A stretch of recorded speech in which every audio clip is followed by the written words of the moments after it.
चलिए आज बात करेंगे हम सूचना का अधिकार अधिनियम 2005 के बारे में। यह अधिनियम जो है, पहले तो दो डेटें हैं इसमें। 12 अक्टूबर 2005 को लागू हुआ। इसके अलावा 15 जून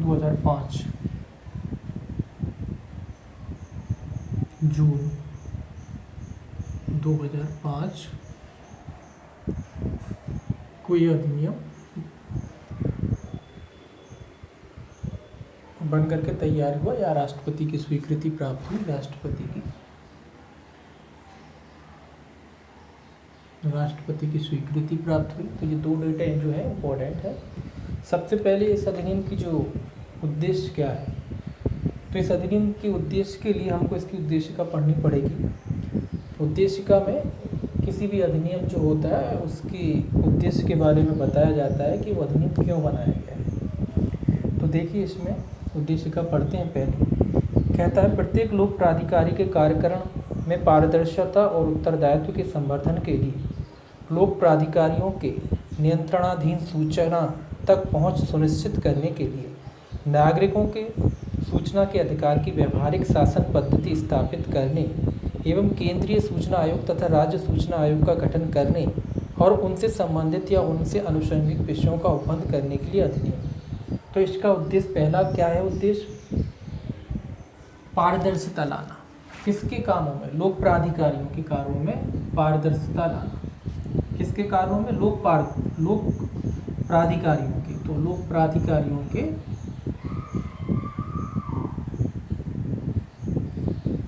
जो होते हैं लोक प्राधिकारी या कह लीजिए शासकीय सेवक जो होते हैं, उनके कार्यों में पारदर्शिता लाना। पारदर्शिता लाना ये इसका उद्देश्य, सबसे महत्वपूर्ण उद्देश्य यही है। कामकाज जो होते हैं, सरकारी कामकाज जो होते हैं, उसमें पारदर्शिता लाना और साथ ही साथ उनमें उत्तरदायित्व। पारदर्शिता लाना और उत्तरदायित्व। जब पारदर्शिता आएगी, स्वाभाविक सी बात है, उनके कामों में अपने आप ही क्या आ जाएगा? उत्तरदायित्व आ जाएगा उसके संबंधन के लिए। और जो लोक प्राधिकारियों के समक्ष जो सूचनाएं होती हैं, उन सूचनाओं को नागरिकों को उपलब्ध कराना। लोक प्राधिकारी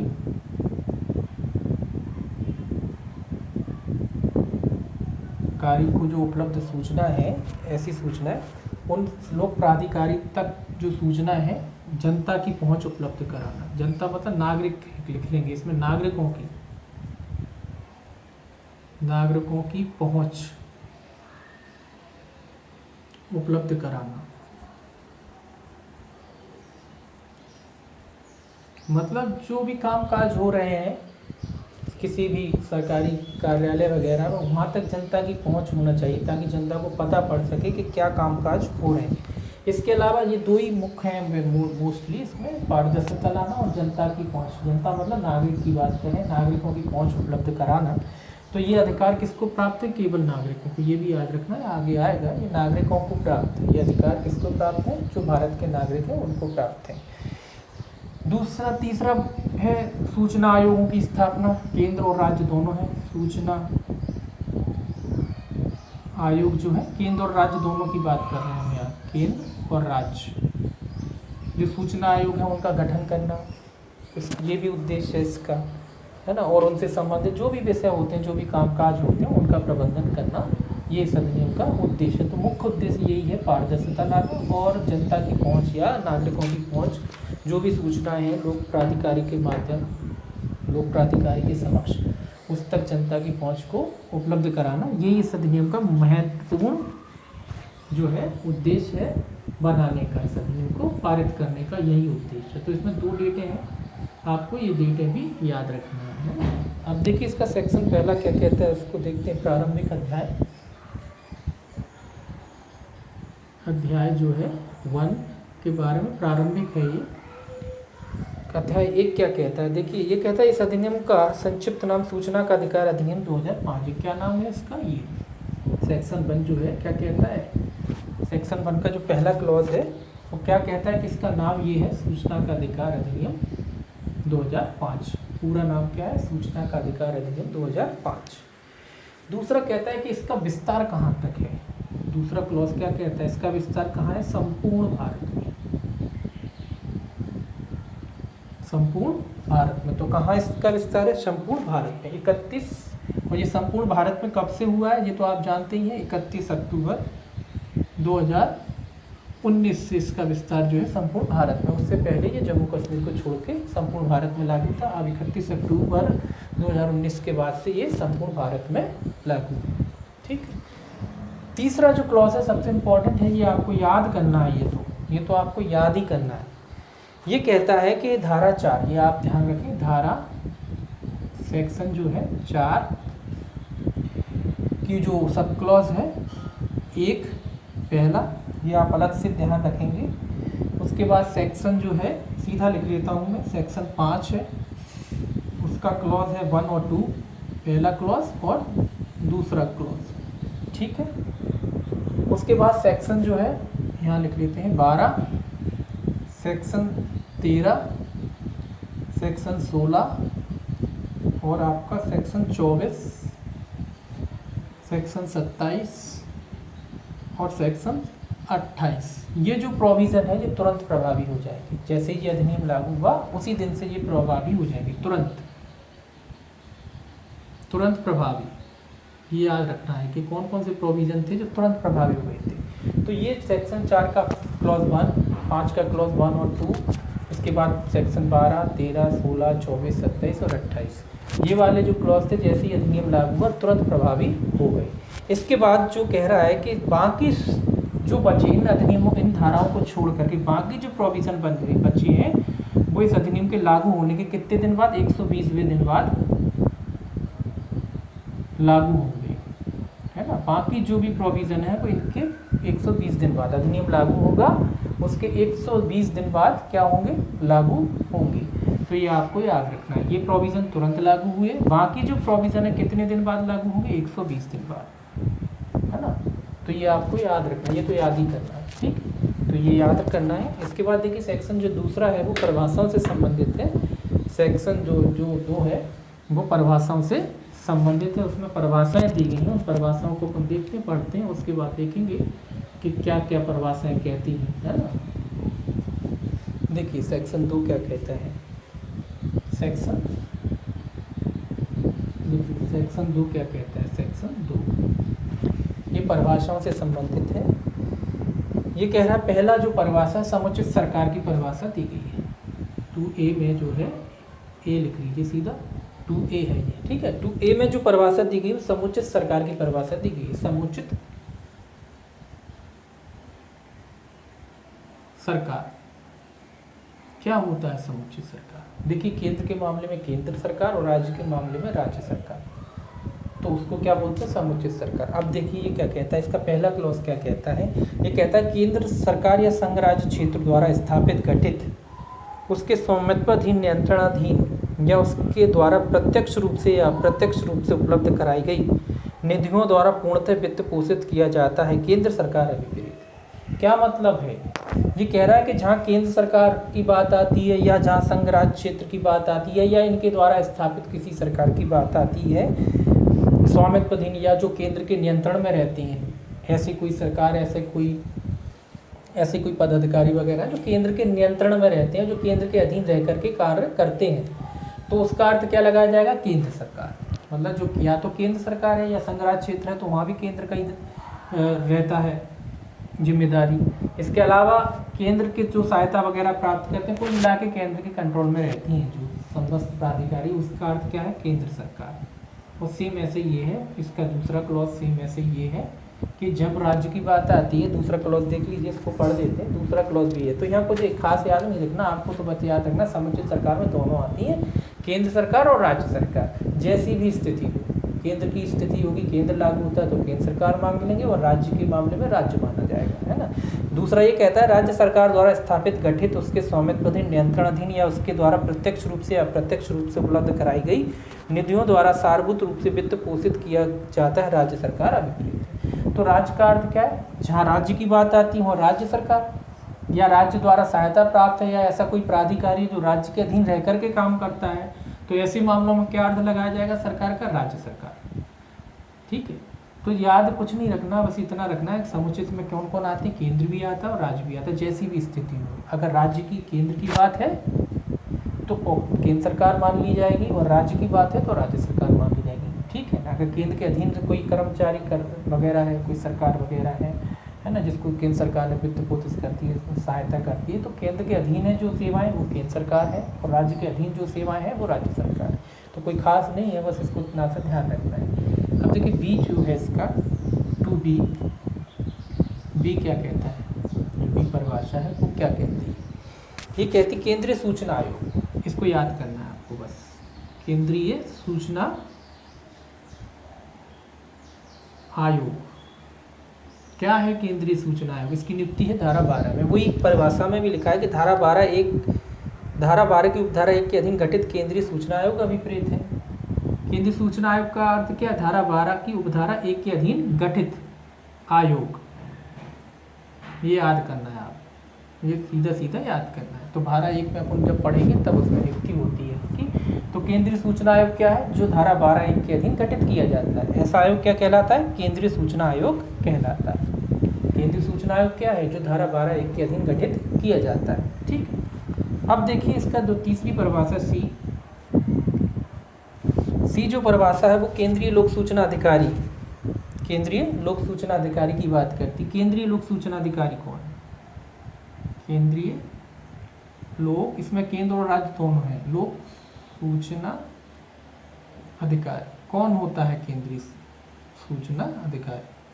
तो ये है धारा 5 की बात कहेगा। ये भी आपको याद करनी है जैसे कि तैसे, क्योंकि ये क्वेश्चन बनते हैं कि केंद्रीय सूचना आयोग का अर्थ क्या, और ये पूछा जाएगा 12(1), 12, 13(1), 14(1), इस तरीके से क्वेश्चन बनाया जाएगा। तो याद करना है कि 12(1) के अधीन किसका गठन होता है? केंद्रीय सूचना आयोग का गठन होता है। तीसरा कहता है केंद्रीय लोक सूचना अधिकारी कौन है? तो ये कहता है से उपधारा धारा 5 की उपधारा 1 के अधीन पदाभिहित केंद्रीय लोक सूचना अधिकारी अभिप्रेत है, और इसके अंतर्गत धारा 5 की उपधारा 2 के अधीन इस प्रकार पदाभिहित कोई केंद्रीय सहायक लोक सूचना अधिकारी भी आता है। तो दोनों ही आते हैं इसमें, केंद्रीय लोक सूचना अधिकारी और केंद्रीय सहायक लोक सूचना अधिकारी। तो केंद्रीय लोक सूचना अधिकारी कौन है? धारा 5 की उपधारा 1 के अधीन। और केंद्रीय सहायक लोक सूचना अधिकारी कौन है? धारा 5 की उपधारा 2 के अधीन नियुक्त व्यक्ति, नियुक्त या प्राधिकारी या अधिकारी कह लीजिए, है ना, प्राधिकारी। यानी कि इनकी नियुक्ति कहाँ होती है? धारा 5(1) के तहत होती है केंद्रीय लोक सूचना अधिकारी की नियुक्ति, और केंद्रीय सहायक लोक सूचना अधिकारी की नियुक्ति कहाँ होती? केंद्रीय सहायक लोक सूचना अधिकारी, इसकी नियुक्ति कहाँ होती है? 5(2). तो ये भी याद रखना है, केंद्रीय लोक सूचना अधिकारी की नियुक्ति कहाँ होती है? 5(1) में, और केंद्रीय सहायक लोक सूचना अधिकारी की नियुक्ति कहाँ होती है? 5(2). ये आपको याद करना है। ठीक, अब देखिए इसके बाद है सी और डी। डी क्या कहता है परिभाषा? डी में काय की परिभाषा दी गई है, इसको थोड़ा मिटा देते हैं।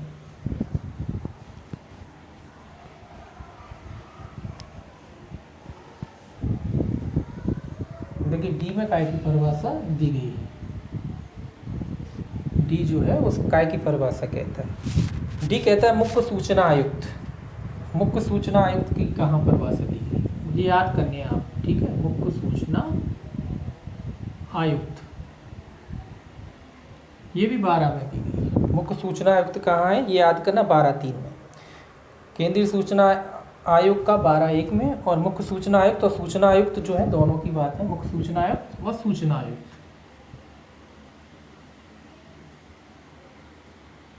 इनकी नियुक्ति कहाँ की गई है? 12(3) में, ये आपको याद करना है। इनकी नियुक्ति कहाँ की गई है? 12(3) में। ये धारा कहता है कि मुख्य सूचना आयुक्त और सूचना आयुक्त से धारा 12 की उपधारा 3 के अधीन नियुक्त मुख्य सूचना आयुक्त और सूचना आयुक्त अभिप्रेत है। तो किसके अधीन नियुक्ति होती है इनकी? धारा 12 के सब क्लॉज 3 के अधीन किस किस की नियुक्ति होती है? मुख्य सूचना आयुक्त और सूचना आयुक्त की। ये याद करना है आपको, जैसे कि तैसे परीक्षा में यही क्वेश्चन आते हैं कि मुख्य सूचना आयुक्त की नियुक्ति किस धारा में होती है? 12(3), 12(4 ऐसे पूछे जाएगा, 12(2), 12(1). तो मुख्य सूचना आयुक्त की नियुक्ति कितनी है? 12(3). क्या मुख्य सूचना आयुक्त और सूचना आयुक्त दोनों की नियुक्ति है 12(3) के अधीन होती है। तो ये आपको याद करना है। अगला है सक्षम प्राधिकारी। ई में जो है सक्षम प्राधिकारी की परिभाषा दी गई है। सक्षम प्राधिकारी कौन होता है? सक्षम प्राधिकारी ये कह रहा है कौन कौन सक्षम प्राधिकारी माना गया है। तो इसमें 2 3 5 कुछ वर्ग बताएं जिनको सक्षम प्राधिकारी माना गया है। तो देखिए पहला कहता है, पहला मैं पढ़ दूं उसके बाद लिख लेंगे। इसमें लिखा है लोकसभा या किसी राज्य की विधानसभा या किसी ऐसे संघ राज्य क्षेत्र की जिसमें ऐसी सभा दशा में अध्यक्ष और राज्यसभा या किसी राज्य की विधान परिषद की दशा में सभापति। तो कौन माना गया है? पहला क्लॉज कहता है कौन है सक्षम प्राधिकारी। सक्षम प्राधिकारी कह रहा है कि लोकसभा है, राज्यसभा है, इनके जो अध्यक्ष होते हैं, इनके जो अध्यक्ष होते हैं ना वो, और साथ ही अगर राज्यसभा या किसी राज्य की विधान परिषद है तो सभापति होते हैं, है ना, सभापति होते हैं। लोकसभा है आपकी और विधानसभा है तो उसमें अध्यक्ष होंगे, और राज्यसभा और विधान परिषद है तो उसमें सभापति होंगे। तो वो क्या माने जाएंगे? सक्षम प्राधिकारी माने जाएंगे, अध्यक्ष और सभापति। ठीक है, लोकसभा है, लोकसभा में स्पीकर होता है ना, तो स्पीकर यानी अध्यक्ष और अपनी विधान परिषद में होता है, विधानसभा में होता है, और विधान परिषद है तो वहाँ सभापति कहलाएगा, या राज्यसभा है तो वहाँ सभापति कहलाता है। तो ये दोनों क्या होते हैं? सक्षम प्राधिकारी होते हैं। दूसरा कहता है उच्चतम न्यायालय की दशा में भारत का मुख्य न्यायमूर्ति। ये याद करने हैं आपको। तो अगर सुप्रीम कोर्ट की बात करें, एससी की बात करें तो कौन होगा? मुख्य न्यायमूर्ति। मुख्य न्यायमूर्ति जो चीफ जस्टिस ऑफ इंडिया जो है वो भी कौन है? वो भी सक्षम प्राधिकारी माना जाएगा। ये याद करने हैं आप, है ना। तीसरा कौन है? तीसरा कहता है किसी उच्च न्यायालय की दशा में उच्च न्यायालय का मुख्य न्यायमूर्ति। हाई कोर्ट की बात करते हैं तो यहाँ का जो मुख्य न्यायमूर्ति होता है, यहाँ का हर स्टेट का अलग अलग होता है, तो वो भी क्या माना जाएगा? वो भी सक्षम प्राधिकारी माना जाएगा। अगला कहता है चौथा कहता है संविधान द्वारा या उसके अधीन स्थापित या गठित अन्य प्राधिकरणों की दशा में यथास्थिति राष्ट्रपति या राज्यपाल। कोई प्राधिकरण वगैरह होते हैं तो उनकी स्थिति में जैसी भी प्राधिकरण होते हैं तो जैसी भी स्थिति हो, या तो राष्ट्रपति होगा अगर केंद्र की बात आती हो, या राज्यपाल होगा। जो प्राधिकरण होते हैं ना, केंद्र सरकार ने अगर के द्वारा स्थापित की जाती है तो राष्ट्रपति हो जाता है, और राज्य सरकार द्वारा की जाती है तो राज्यपाल हो जाएगा, है ना। प्राधिकरण आदि बनाए जाते हैं ना तो उनका प्रमुख होता है ये। तो इसीलिए कह रहे हैं राष्ट्रपति या राज्यपाल जैसी भी स्थिति हो, ये भी कौन माने जाएंगे? ये सक्षम प्राधिकारी माने जाएंगे। अगला कहता है पांचवा, संविधान के अनुच्छेद 339 की अधीन नियुक्त प्रशासक। धारा अनुच्छेद जो 339 के प्रशासक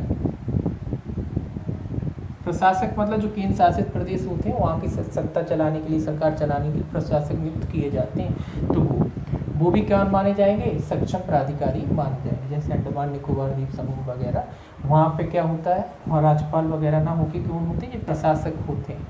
तो इनके माध्यम से सरकार चलाई जाती है। केंद्र शासित जो प्रदेश होते हैं वहाँ किसकी नियुक्ति की जाती है? प्रशासकों की। तो ये भी कौन है? ये भी सक्षम प्राधिकारी माने जाएंगे। ठीक है, इम्पोर्टेंट है, ये याद करने।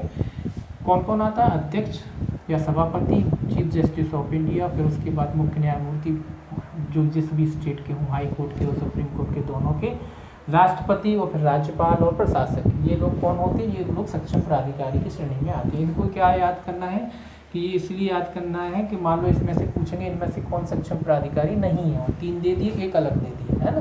तो ये याद होना चाहिए, तभी आप लगा पाओगे कि कौन कौन आते हैं, कौन कौन नहीं आते हैं। ठीक, अब देखिए अगला जो परिभाषा है इसकी, एफ जो है, ई के बाद है एफ का ऐसे संबंधित है। एफ है सूचना, ये इंपॉर्टेंट परिभाषा, ये आपको यही पूछा जाएगा किस में?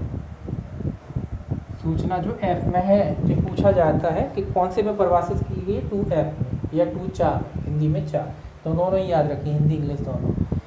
तो 2F में दी गई काय की परिभाषा? सूचना की। ये इंपॉर्टेंट है, ये पूछी जाती है, इतना ही पूछा जाएगा काय में है परिभाषा 2F में, है ना।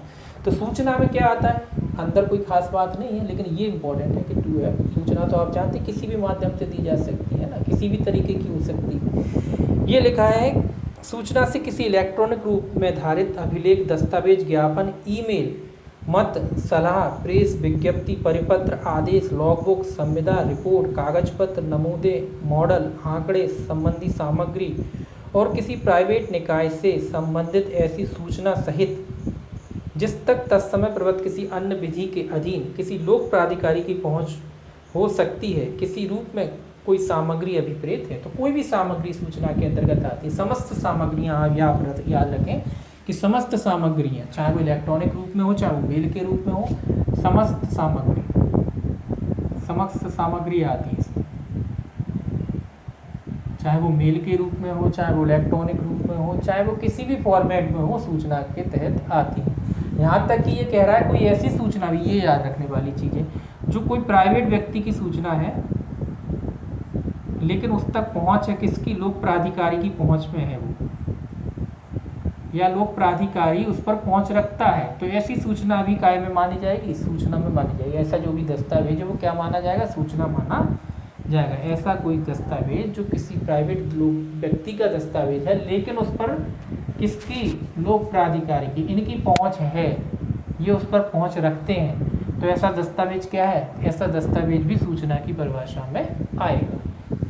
ये लोक प्राधिकारी है, कोई प्राइवेट व्यक्ति का दस्तावेज है जो उस पर पहुँच रखते हैं, तो वो सूचना भी सूचना की श्रेणी में आएगी। ये आपको याद रखना है, ठीक है। तो ये वाली जो परिभाषा है ये आपको याद रखना है, ठीक है। इसके आगे देखेंगे,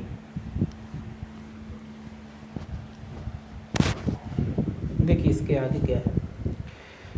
इसके आगे विहित की परिभाषा दी गई है। विहित तो आप जानते हैं, जी में जो है विहित का अर्थ क्या है, इस अधिनियम के तहत बनाए गए नियम। विहित का अर्थ क्या है, जो अधिनियम हम पढ़ रहे हैं, सूचना का अधिकार अधिनियम, उसके अधीन जो नियम बनाए जाते हैं वो क्या कहलाएंगे, वो विहित कहलाते हैं, ठीक है। तो इसको पढ़ने की आवश्यकता नहीं है। इसमें लिखा विहित से यथास्थिति समुचित सरकार या सक्षम प्राधिकारी द्वारा इस अधिनियम के अधीन बनाए गए नियमों द्वारा विहित अभिप्रेत है।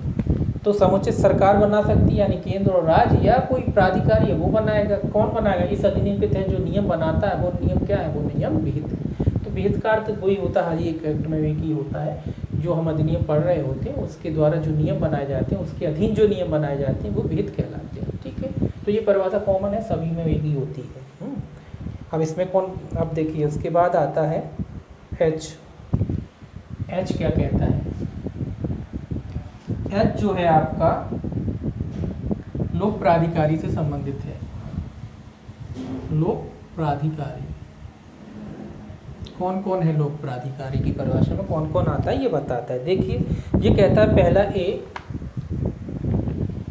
लिख लीजिए, ए लिखा है ना, तो पहला लिख लीजिए, ABC करके लिखा है उसमें। संविधान द्वारा उसके अधीन संसद द्वारा बनाई गई किसी अन्य विधि द्वारा, राज्य विधानमंडल द्वारा बनाई गई किसी अन्य विधि द्वारा, समुचित सरकार द्वारा जारी की गई अधिसूचना या किए गए आदेश द्वारा स्थापित या गठित कोई प्राधिकारी या निकाय या स्वायत्त सरकारी संस्था अभिप्रेत है। तो ये कह रहा है कौन कौन आते हैं, या तो संविधान द्वारा बनाई गई हो, संविधान के अधीन बनाई गई हो ऐसी कोई संस्था वगैरह, ऐसा कोई प्राधिकारी वगैरह, संविधान द्वारा कोई संस्थाएं वगैरह बनाई जाती हैं वो आती हैं। दूसरा क्या कह रहा है, दूसरा कह रहा है संसद ने कोई विधि बना के बनाया हो, किसी को कोई प्राधिकारी नियुक्त किया गया हो, या कोई संस्था बनाई हो जिसमें कोई प्राधिकारी काम करता हो, वो आते हैं। या राज्य विधानमंडल द्वारा बनाए गए हों, राज्य विधानमंडल भी बना सकती है ना, विधानमंडल के द्वारा बनाए गए हों, ठीक। अगला क्या कहता है, समुचित सरकार द्वारा, यानी केंद्र या राज्य द्वारा बनाए गए हों। समुचित का अर्थ क्या है, केंद्र या राज्य, समुचित सरकार द्वारा बनाए गए हों। ऐसे कोई भी संगठन हो सकते हैं, कोई भी जो बनाए जाते हैं, कोई भी निकाय हो सकते हैं, कोई भी संगठन हो सकते हैं, वो काय की परिभाषा में आएंगे, या जो अधिकारी उसमें काम करते हैं वो लोक प्राधिकारी की परिभाषा में आएंगे। जो संविधान के द्वारा बनाए गए हों, जो संसद के द्वारा बनाए गए हों, मतलब इनकी शक्तियों का प्रयोग करते हुए, या राज्य विधानमंडल द्वारा बनाए, या समुचित सरकार द्वारा बनाए गए हों। कोई भी प्राधिकरण बनाए जाते हैं, उनमें जो भी अधिकारी कर्मचारी काम करते हैं वो कौन की परिभाषा में आएंगे, वो लोक प्राधिकारी की परिभाषा में आएंगे, है ना। ऐसा नहीं कि सरकारी हो, अगर सरकार से सहायता प्राप्त हुई है और अगर बनाए गए हैं सरकार द्वारा तो वो भी लोक प्राधिकारी की परिभाषा में आएंगे। और इसके अंतर्गत अगला लिखा है नीचे, कोई ऐसा निकाय जो समुचित सरकार के स्वामित्वाधीन, नियंत्रणाधीन या उसके प्रत्यक्ष या अप्रत्यक्ष रूप से उपलब्ध करे निधियों द्वारा सार्वभौत रूप से वित्त पोषित है, कोई ऐसा गैर सरकारी संगठन जो समुचित सरकार द्वारा प्रत्यक्ष या अप्रत्यक्ष रूप से उपलब्ध कराई गई निधियों द्वारा सार्वभौत रूप से वित्त पोषित है। तो ये भी आते हैं, मतलब ऐसा नहीं कि केवल मैंने कहा ना, अगर सरकार से कोई अन्य कोई संगठन है जो इनके नियमों के तहत बनाए गए हैं, सरकार से क्या करते हैं, सहायता प्राप्त करते, धनराशि प्राप्त करते हैं, है ना, कोई सहायता आदि प्राप्त करते हैं, कोई धनराशि आदि, सहायता यानी धनराशि, सरकार उनका क्या करती है, वित्त पोषण करती है, हेल्प करती है, मदद करती है, उस तरीके से बनाए गए हैं। तो वो भी क्या किसकी परिभाषा में आएंगे, वो संगठन आदि भी लोक प्राधिकारी की परिभाषा में आएंगे, यानी उसके अधीन जो काम करने वाले कर्मचारी वे भी क्या होंगे, लोक प्राधिकारी समझे जाएंगे, जो सरकार से हेल्प के द्वारा है, भले ही वो सरकार प्राइवेट हो लेकिन सरकार उनका वित्त पोषण करती है, सहायता करती है ना। तो ये क्या है, वो भी फिर लोक प्राधिकारी की परिभाषा में आएंगे, इसमें कोई खास ज़्यादा याद नहीं करना है ना। अगला है देखिए आई क्या कहता है, आई जो है आपका अभिलेख से संबंधित है, अभिलेख दस्तावेज जिसे कहते हैं, अभिलेख का अर्थ क्या है, कॉमन सी बातें हैं ये तो। इसमें लिखा कोई दस्तावेज, पांडुलिपि और फाइल, कोई भी दस्तावेज आता है इसमें, मतलब अभिलेख में कौन कौन आता है, कोई भी दस्तावेज। अभिलेख क्या है, दस्तावेज ही होते हैं ना, दस्तावेज हो सकता है, पांडुलिपि हो सकती है, पांडुलिपि आप कहेंगे ये पांडुलिपि क्या होती है, प्राचीन काल में जो भोजपत्र वगैरह पे लिखा जाता था ना, वो पांडुलिपियाँ होती थी, और कोई भी फाइलें वगैरह हो सकती है ना,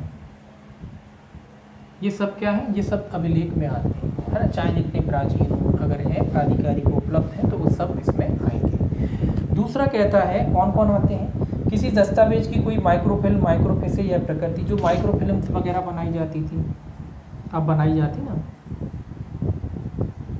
तो ये भी काय में आएंगे, दस्तावेज की श्रेणी में आएंगे। जैसे माइक्रोफिल्म क्या होता है, जैसे पेपर छपता है या कोई भी चीज़ छपती तो एक फिल्म बना ली जाती है इस तरीके से, जिस पे लिख दिया जाता है, फिर उससे वो सारी की सारी कॉपियाँ छपती है, तो ये भी क्या है, ये भी दस्तावेज की श्रेणी में आएंगे। ठीक, अगला कहता है किसी माइक्रोफिल्म में समाविष्ट प्रतिबिंब या प्रतिबिंब का पुनरुत्पादन, चाहे वर्धित रूप में हो या ना। तो प्रतिबिंब मतलब जो तस्वीरें वगैरह इनमें जो छपी रहती हैं, वो किसी भी रूप में जो छापी जाती हैं, वो भी क्या है, वो भी अभिलेख की परिभाषा में आएंगी। कोई फोटो वगैरह हुआ, जो आपकी फ़ोटो वगैरह होते हैं ना, और जो माइक्रो फिल्में होती हैं जिसके थ्रू वो छापे जाते हैं, प्रिंट आउट किए जाते हैं, वो सब काय में आएंगे, वो अभिलेख की परिभाषा में आएंगे।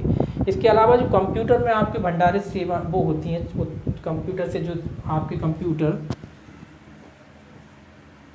कंप्यूटर में जो सूचनाएं होती हैं जिसको आप निकालते हैं, वो भी काय की परिभाषा में आएंगी, वो भी अभिलेख की परिभाषा में आएंगी। तो अभिलेख में सभी आते हैं, सारे दस्तावेज आते हैं, पांडुलिपि आती है, माइक्रो फिल्में आती हैं, फोटो वगैरह जो है प्राप्त किए जाते हैं वो भी आती हैं। इसके अलावा कंप्यूटर में भंडारित जो सूचना है जो आपकी प्राप्त की जाती हैं, वो भी अभिलेख की परिभाषा में आती है। ठीक है ना, ये आपको ध्यान रखना है, ये सिंपल सी है जी, ध्यान रखना। इसके बाद सबसे इम्पोर्टेंट परिभाषा इसकी जे वाली है, जे ये पूछी जाती है। ये क्या है, सूचना का अधिकार। ये पूछा जाता है किस धारा में, किस कहाँ परिभाषित, 2J में, सूचना का अधिकार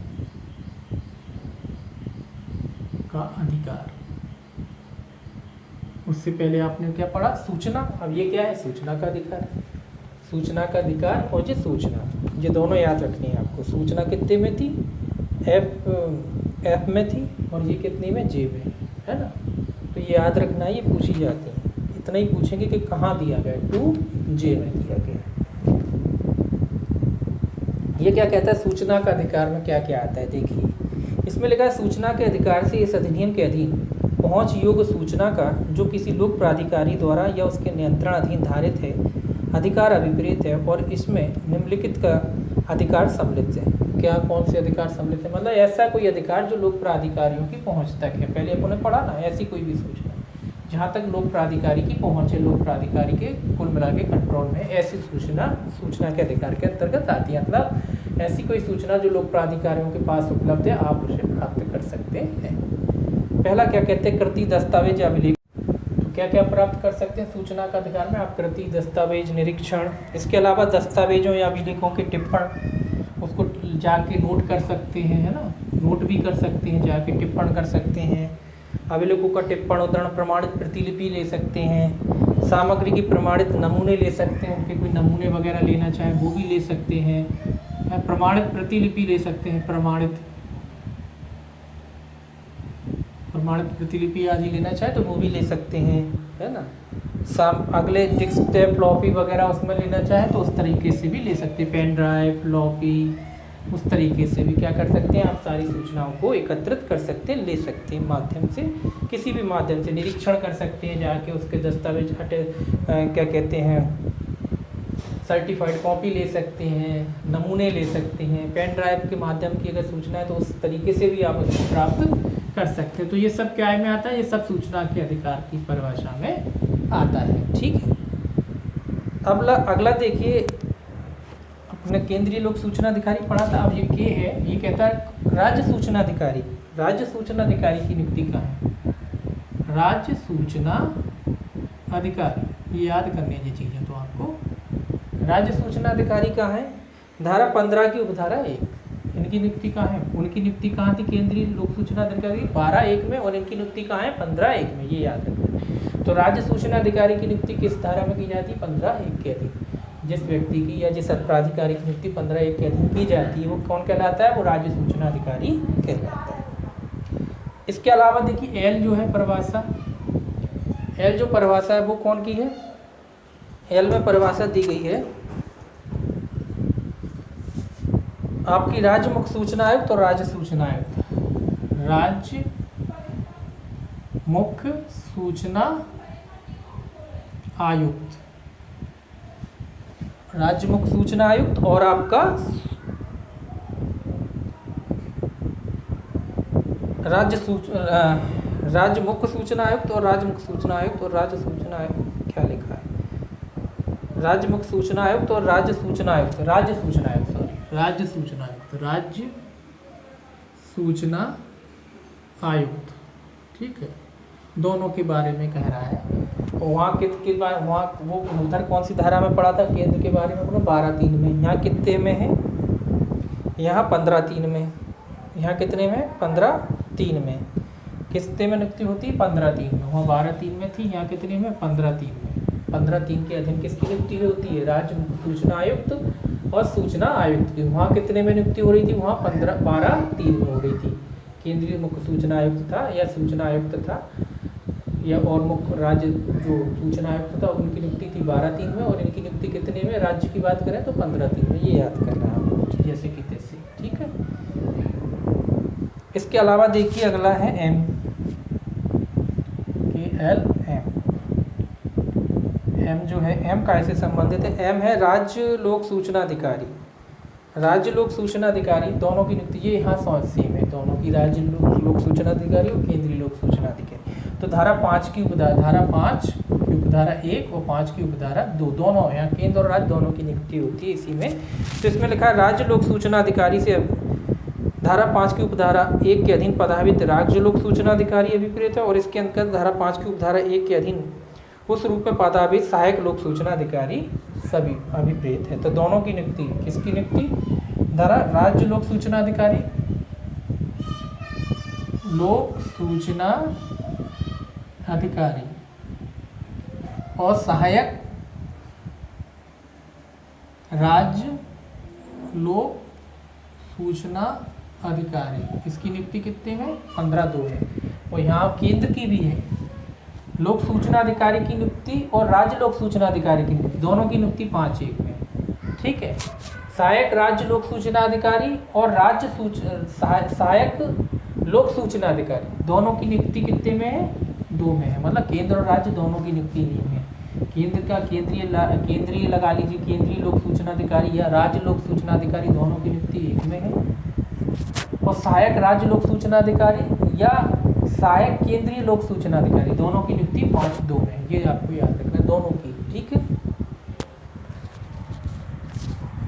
अब देखिए पर व्यक्ति की परिभाषा दी गई है एन में, एन है उसमें क्या की दिखती है, थर्ड पर्सन या पर व्यक्ति की परिभाषा दी गई है। तो ये कह रहा है पर व्यक्ति कौन होता है, कौन कौन आता है, इसकी परिभाषा याद रखिए। इसमें लिखा पर व्यक्ति से सूचना के लिए अनुरोध करने वाले नागरिक से भिन्न कोई व्यक्ति अभिप्रेत है, और इसके अंदर में लोक प्राधिकारी भी है। तो पर व्यक्ति कौन है, जो नागरिक नहीं है, नागरिक से भिन्न, नागरिक से भिन्न यानी ऐसा व्यक्ति जो नागरिक की परिभाषा में नहीं आता वो थर्ड पर्सन है। इसके अलावा लोक प्राधिकारी भी थर्ड पर्सन में आते हैं, लोक प्राधिकारी, जो आपने पढ़े थे ना संसद वगैरह, ये भी क्या थर्ड पर्सन में आते हैं। तो नागरिक पर व्यक्ति कौन है? जो नागरिक नहीं है, अनागरिक कह लीजिए आप, या जो लोक प्राधिकारी की परिभाषा में आते हैं। लोक प्राधिकारी की परिभाषा में आपने पढ़ ही लिया कौन कौन आता है। संसद आती है, राज्य विधानमंडल आते हैं, राष्ट्रपति आता है, राज्यपाल आते हैं, है ना, और भी थे उसमें। तो ये सब कौन है? ये सब थर्ड पर्सन की परिभाषा में आते हैं। तो ये आपको याद करना है। लोक प्राधिकार पर व्यक्ति कौन है? जो नागरिक से भिन्न व्यक्ति है, और इसमें लोक प्राधिकारी भी शामिल। ठीक, ये इसका था चैप्टर 1 लोक।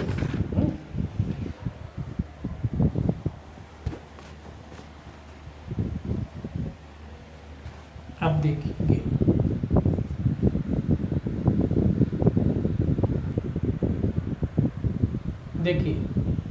सेक्शन 3 अध्याय 2 है, ये सूचना का अधिकार और लोक प्राधिकारियों की बाध्यता से संबंधित अध्याय है। इसमें सेक्शन 3 जो कहता है कि सूचना का अधिकार किसको प्राप्त है, मैंने बताया ना सभी नागरिकों, वही ये कह रहा है कि इस अधिनियम के उपबंधों के अधीन रहते हुए सभी नागरिकों को सूचना का अधिकार होगा। तो किसको प्राप्त है सूचना का अधिकार? सभी नागरिकों को, सभी नागरिकों को, सभी जो नागरिक हैं उनको सूचना का अधिकार प्राप्त है। इस अधिनियम के उपबंध जो भी इस अधिनियम में बताए गए हैं उन उपबंधों के अधीन रहते हुए सभी व्यक्तियों को, सभी नागरिकों, व्यक्ति नहीं नागरिक, सभी नागरिकों को जो भारत के नागरिक हैं उनको काय का अधिकार प्राप्त होगा? सूचना का अधिकार प्राप्त होगा। ये कौन सी धारा कहती है? धारा 3 कहती है कि सभी नागरिकों को इस अधिनियम के तहत सूचना का अधिकार प्राप्त होगा, यानी वो सूचना प्राप्त कर सकते हैं। और चौथा देखिए लोक प्राधिकारी की बात करता है सेक्शन 4। लोक प्राधिकारी, इनकी बाध्यताएं वगैरह, कर्तव्य वगैरह बताए गए हैं। इसको एक बार पढ़ लेते हैं। इनकी बाध्यताएं हैं, लोक प्राधिकारी की बाध्यताएं। बाउंडेशन, क्या बाउंडेशन? प्रत्येक लोक प्राधिकारी ये सूचना उपलब्ध कराना, यही बाउंडेशन है। सूचना को ढंग से रखना, ये सारी चीज़ें इसमें लिखी हुई हैं। एक बार अपन देख लेते हैं। पहला कहता है अपने सभी अभिलेखों को सम्यक रूप से सूचीपत्रित और अनुक्रमावली का बद्ध ऐसी रीति और रूप में रखेगा जो इस अधिनियम के अधीन सूचना के अधिकार को सुकर बनाता है और सुनिश्चित करेगा कि ऐसे सभी अभिलेख जो कंप्यूटरीकृत किए जाने के लिए समुचित हैं, युक्त समय के भीतर और संसाधनों की उपलब्धता के अधीन रहते हुए कंप्यूटरीकृत और विभिन्न प्रणालियों पर संपूर्ण देश में नेटवर्क के माध्यम से संबंध है, जिससे कि ऐसे अभिलेख तक पहुंच को सुकर बनाया जाए। तो कुल मिला के दस्तावेजों को ठीक ठाक तरीके से रखना, क्रमबद्ध तरीके से रखना, और अगर जहां कंप्यूटरीकरण की आवश्यकता है, मतलब जहां ऑनलाइन होने लगा है, जहां कंप्यूटर पर सूचनाएं डाली जाने लगी हैं, इस तरीके का अगर प्रोविज़न है तो इस तरीके से उस सूचना को क्या करना, बिल्कुल डिटेल में क्रमबद्ध तरीके से रखना, सूचीबद्ध करके रखना, क्रमबद्ध करके रखना, इस तरीके से क्रम बाई क्रम रखना। अगर ऑनलाइन होने लगा है, कंप्यूटर में रखी जाने वाली सूचनाएं अब तो कंप्यूटरीकृत होने लगा ना, तो उसको कंप्यूटर में भंडारित करके रखना, ये सब इनकी जिम्मेदारियां हैं। ठीक है, किसकी? लोक प्राधिकारी की। दूसरा कहता है इस अधिनियम के अधीन, इस अधिनियम से 120 दिन के भीतर, कितने जो तो पहले पढ़ ही चुके हैं, तो 120, 120 दिन के भीतर क्या करेंगे ये? अपने संगठन की विशिष्टियों, कृत्य और कर्तव्य, ये जो क्या क्या विशिष्टियाँ कैसे काम करेंगे इसके बारे में, मतलब 120 दिन का टाइम है, इसके भीतर क्या करेंगे? ये सारी चीज़ों का निराकरण करेंगे। कृत्यों का क्या क्या काम करना है, क्या क्या ड्यूटी है, उनके बारे में रेगुलेशन टाइप के बनाएंगे। दूसरा है अपने अधिकारियों कर्मचारियों की शक्तियों, कर्तव्य के अधिकारी जो वगैरह उनको क्या कर्तव्य होंगे, क्या शक्तियाँ, क्या पावर होंगे, ये सारे निश्चित करना। निश्चय करने की प्रक्रिया में पालन की जाने वाली प्रक्रिया जिसमें पर्यवेक्षण और उत्तरदायित्व के माध्यम सम्मिलित है। तो कुल मिला के जो विभागीय कार्रवाइयाँ होती ना कि कौन सा अधिकारी देखेगा, कौन सा अधिकारी काम करेगा, कौन से अधिकारी को क्या शक्ति होगी, ये सारी चीज़ें 120 दिन के भीतर क्या करेंगे? ये निर्धारित करेंगे। ये इनकी जिम्मेदारी है। ठीक है, ये कोई खास नहीं है, एक बार पढ़ना है आपको। अगला देखिए इसका पॉइंट क्या कहता है,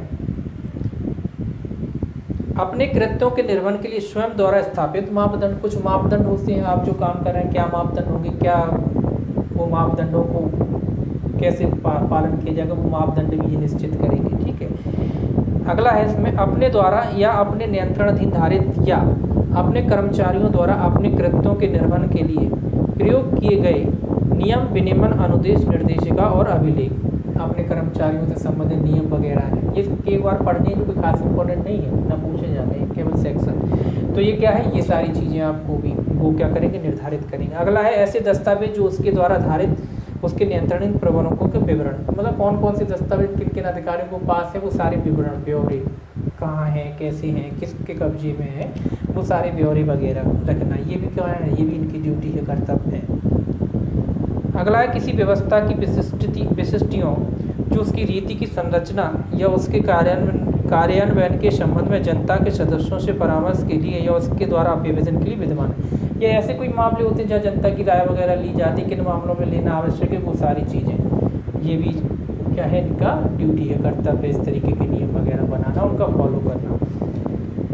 अगला देखिए, काफ़ी है, कोई थोड़ा सा पढ़ लेते हैं, इंपॉर्टेंट खास नहीं है इसमें। देखिए अगला अपने अधिकारियों कर्मचारियों की निर्देशिका वगैरह, दिशा निर्देश होते हैं ना अधिकारियों के, कैसे काम करेंगे, कितने बजे आएंगे, कितने बजे जाएंगे, कितने बजे सुनवाई करेंगे, कितने बजे नहीं करेंगे, कितने बजे, वो सारी चीज़ों के ये क्या करेंगे, जो विभागीय चीज़ें होती हैं वो सारी चीज़ें, इसमें कोई खास नहीं है कि इसमें कोई क्वेश्चन बने। अपने प्रत्येक अधिकारी कर्मचारी द्वारा प्राप्त मासिक पारिश्रम में कितना पैसा मिलता है उन्हें, कितनी तनख्वाह मिलती है, कितना खर्चा हो रहा है, ये सारी डिटेलें इनके द्वारा रखी जाएंगी। ये इसको नहीं पढ़ना है, बस इतना ही आप देख लीजिए, इसमें कोई खास चीज़ नहीं है।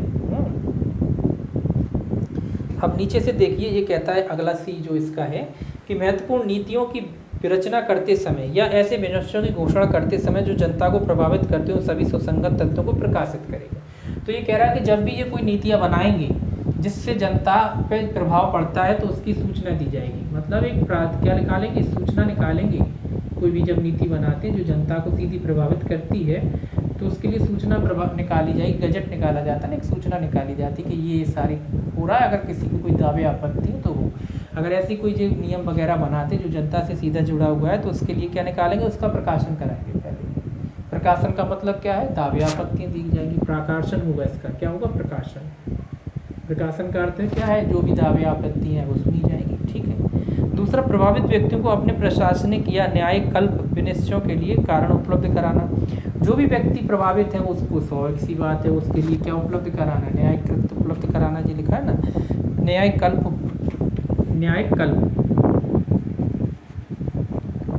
कुल मिलाकर जो भी व्यक्ति प्रभावित हो रहा है उसको न्याय के लिए न्यायिक कल्प उपलब्ध कराना, ये सब क्या इनकी जिम्मेदारी है। अगला देखिए, कहता है प्रत्येक लोक प्राधिकारी का निरंतर यह प्रयास होगा कि उपधारा एक के खंड खा की अपेक्षाओं के अनुसार स्वप्रेरणा से जनता को नियमित अंतरालों पर संसूचना के विभिन्न साधनों के माध्यम से, ये कह रहा है कि इनका ये भी कर्तव्य है कि नियमित अंतरालों पे अपने आप में ही सूचना उपलब्ध करा दे रहे हैं। मतलब इंटरनेट का ज़माना है तो इंटरनेट के माध्यम से नेट पे डाल दी, इसीलिए डाल दी ताकि लोगों को बार बार RTA लगाने की ज़रूरत ना पड़े, जितनी सूचना हो सके नेट पे ही डाल दो। अब जब नेट पे ही उपलब्ध है तो फिर RTA की ज़रूरत नहीं पड़ेगी लोगों को, इसीलिए ये कह रहे हैं कि इस तरीके का उपचार करना भी इनकी जिम्मेदारी है। उपधारा 1 के प्रयोजनों के लिए सूचना को विस्तृत रूप में और ऐसे प्रारूप में रीति प्रसारित किया जाए जनता के सहज रूप तक। तो ये कह रहा है इस तरीके से जो सूचना है वो विस्तृत रूप में होगी ताकि जनता तक आसानी से पहुंच सके, सब में डिटेल, मतलब पूरी जिस तरीके से होता है, फॉर्मेट होता है, डिटेल होता है, उस हिसाब से सूचना उपलब्ध कराई जाएगी। तो इसमें इतना ही है कि इसमें जो सेक्शन 4 है उसमें कोई खास चीज़ें नहीं है। देखिए सेक्शन जो 5 है, सेक्शन 4 कोई खास नहीं है, उसमें सिंपल सी बातें लिखी हुई हैं, है ना, एक बार आप पढ़ लेना, उसके बाद सेक्शन ही याद से काम चलेगा उसका। कोई खास बातें नहीं है, जो होती हैं कॉमन सी बातें वही है। सेक्शन जो 5 है, देखिए सेक्शन 5 जी क्या कहता है, लोक सूचना अधिकारी का पद नाम किस नाम से जाने जाएंगे। इसमें नाम देखते हैं हम,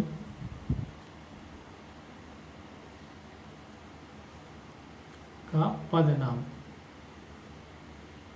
पद और नाम किस नाम से जाने जाएंगे, किस पद से जाने जाएंगे। तो ये लिखा है प्रत्येक लोक सूचना प्राधिकारी इस अधिनियम के अधीन 100 दिन के भीतर सभी प्रशासनिक एककों, यूनिट, एकक मतलब यूनिटों, या उसके अधीन कार्यालयों में यथास्थिति केंद्रीय लोक सूचना अधिकारी या राज्य लोक सूचना अधिकारी के रूप में उतने अधिकारियों को अभिहित करेगा जितने इस अधिनियम के अधीन सूचना के लिए अनुरोध करने वाले व्यक्तियों को सूचना प्रदान करने के लिए आवश्यक हो। तो यहाँ एक चीज़ इंपॉर्टेंट आई कि जितने भी यूनिट होते हैं, जितने भी जो लोक प्राधिक क्या कहते हैं, प्रशासनिक यूनिटें वगैरह हैं, जो भी प्रशासनिक यूनिट या एकक, एक ही बात है, यूनिट जो है, तो उनमें कितने दिन के भीतर नियुक्ति की जाएगी लोक प्राधिकारी की? 100 दिन, ये याद रखना है।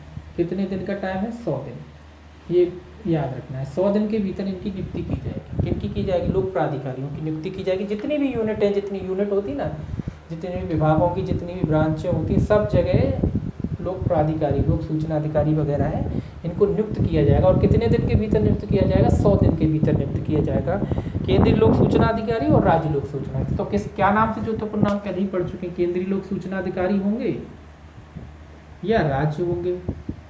राज्य लोक सूचना अधिकारी के नाम से जाने जाएंगे, है ना, लोक सूचना अधिकारी। तो ये नाम होगा। इनकी नियुक्ति हर एक जगह की जाएगी, हर एक यूनिट बाई यूनिट की जाएगी, हर एक विभाग में की जाएगी। ये कहने का मतलब ये कितने दिन के भीतर की जाएगी? अधिनियम के बनने के 100 दिन के भीतर। तो ये याद रखना, कितने दिन के भीतर? 100 दिन के भीतर इनकी नियुक्ति की जाएगी, ताकि लोग बाग आवेदन कर सकें। हर विभाग में क्या होता है, केंद्रीय लोक सूचना अधिकारी जैसी भी स्थिति हो या राज्य लोक सूचना अधिकारी की नियुक्ति की जाती है।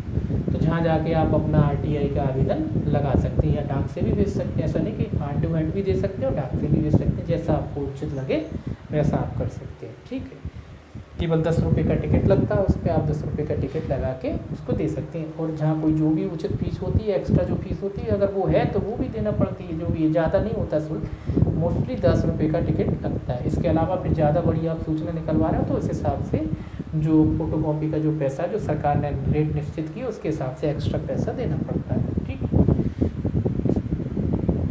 अब देखिए क्या कहता है दूसरा इसका।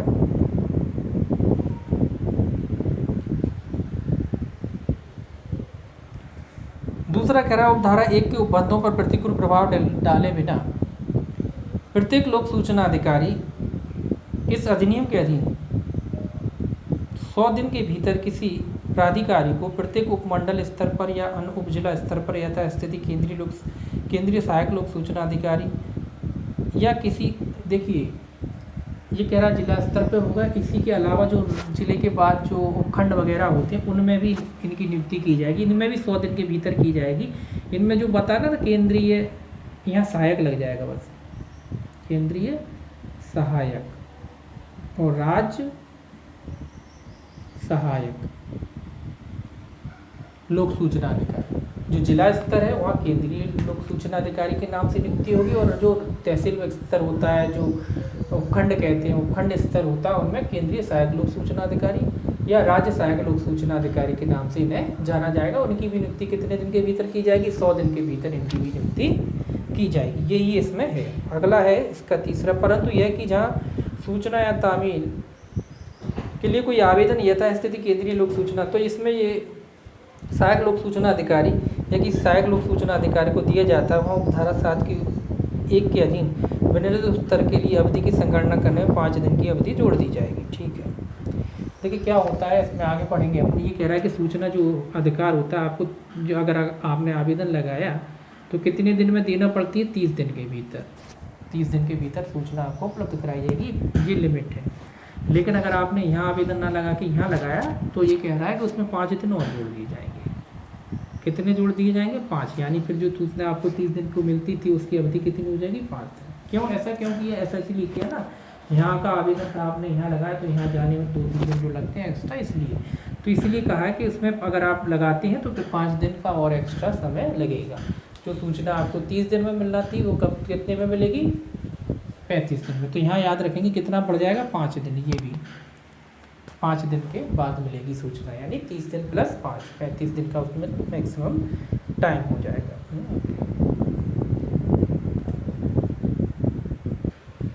देखिए इसके अलावा इसमें ये भी है कि जो भी केंद्रीय लोक सूचना अधिकारी या राज्य लोक सूचना अधिकारी, जो भी व्यक्ति उनसे सूचना मांगेगा उसकी ये क्या करेंगे? सहायता करेंगे। जितनी भी आवश्यक सहायता है ये क्या करेंगे? उनकी सबको सहायता उपलब्ध कराएंगे। जो भी व्यक्ति सूचना मांगता है उसको सूचना उपलब्ध कराएंगे। इसके अलावा जो भी नीचे इनके प्राधिकारी होते हैं उनको अगर सहायता और मदद की आवश्यकता है तो ये उनकी भी मदद और सहायता करेंगे। काहे किस लिए करेंगे? ताकि जनता तक सूचना आसानी से उपलब्ध हो सके। कई लोग होते हैं जिनको जानकारी नहीं तो उनको जानकारी भी देंगे। तो ये सारे काम इनके हैं। और किस नाम से जाने जाएंगे? केंद्रीय लोक सूचना अधिकारी या राज्य लोक सूचना अधिकारी या केंद्रीय सहायक लोक सूचना अधिकारी या राज्य सहायक लोक सूचना अधिकारी के नाम से जाने जाएंगे। कितने दिन के भीतर नियुक्ति होगी, करेंगे ये 100 दिन के भीतर करेंगे। अगर सहायक लोक सूचना अधिकारी के यहाँ आवेदन लगाया तो 5 दिन एक्स्ट्रा आपको देना पड़ेगा। कितने दिन की अवधि बढ़ जाएगी सूचना की, 5 दिन। ठीक है। छठवां देखिए इसमें क्या कहता है, सेक्शन 6 सूचना भी प्राप्त करने के लिए अनुरोध है इसमें। तो ये क्वेश्चन आपको धारावाइज याद रखना है। पूछा जाता है कि आप आवेदन अनुरोध कहाँ करेंगे, धारा 6 के तहत क्या करते हैं, आप सूचना प्राप्त करने के लिए अनुरोध करते हैं और साथ में इसका निपटारा किया जाता है। साथ में क्या है, इसका निपटारा। आपने 6 में अनुरोध किया और साथ में क्या हो गया, निपटारा। साथ में क्या हो जाएगा, इसका निपटारा हो जाएगा। देखिए 6 में क्या अनुरोध करेंगे, ये लिखा, कोई भी व्यक्ति जो इस अधिनियम के अधीन कोई सूचना प्राप्त करना चाहता है, लिखित में या इलेक्ट्रॉनिक युक्ति के माध्यम से, अंग्रेजी या हिंदी में, या उस क्षेत्र में जिसमें आवेदन किया जा रहा है राज्य भाषा में, ऐसी फीस के साथ जो भेद की जाए, मतलब जो भी फीस सरकार ने निश्चित की है, मोस्टली 10 रुपये है।